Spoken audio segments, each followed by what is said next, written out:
এবারের বিপিএল এর প্রথমবার মাঠে নেমেছেন সিলেটের জার্সি গায়ে সৌম্য সরকার, আর প্রথম ম্যাচেই তাকে নিয়ে বিতর্ক।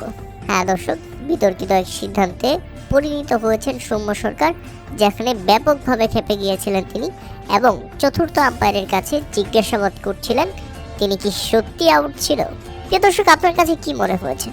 ইনিংসের চতুর্থ ওভারের প্রথম ডেলিভারি সৌম্য সরকার সজোরে ব্যাট চালিয়ে দিলে বাউন্ডারি লাইনে ক্যাচ ধরেন ইথান ব্রুকস, আর ক্যাচ ধরে ইথান ব্রুকস উদযাপন করেন এটা আউট। এবং টিভি রিপ্লেতে দেখা যায় ডিসিশনটা খুবই কঠিন ছিল টিভি আম্পায়ারের কাছে, কেননা বলটা মনে হচ্ছিল মাটিতে স্পর্শ করেছে, আবার মনে হচ্ছিল বলের নিচে আঙ্গুল আছে, কিন্তু সবচেয়ে বড় ব্যাপার হচ্ছে ক্যাচ ধরার পর আবার বলটা হাত থেকে ফসকে গিয়েছিল, ইথান ব্রুকসের থুতনির মধ্যে লেগে আবারও বলটি তার হাতে চলে আসে।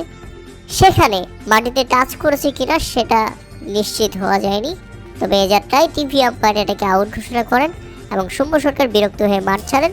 মাঠ ছেড়েই তিনি এই ডিসিশন কোনোভাবেই মেনে নিতে পারছিলেন না, চতুর্থ আম্পায়ারের কাছে জিজ্ঞাসাবাদ করছিলেন, কিন্তু তৃতীয় আম্পায়ার আউট দিয়ে দিয়েছেন, তাই এই ডিসিশনই চূড়ান্ত। আর এই নিয়ে চতুর্থ আম্পায়ারের সঙ্গে অনেক তর্কাতর্কি হয় সৌম্য সরকার এবং চতুর্থ আম্পায়ারের মধ্যে। এক পর্যায়ে নোয়াখালী এক্সপ্রেসের একজন টিমমেট এসে সৌম্য সরকারকে বুঝিয়ে সেখান থেকে সরিয়ে দেন। প্রিয় দর্শক, আপনার কাছে কি মনে হয়েছে? এটা কি সত্যি আউট ছিল নাকি নট আউট?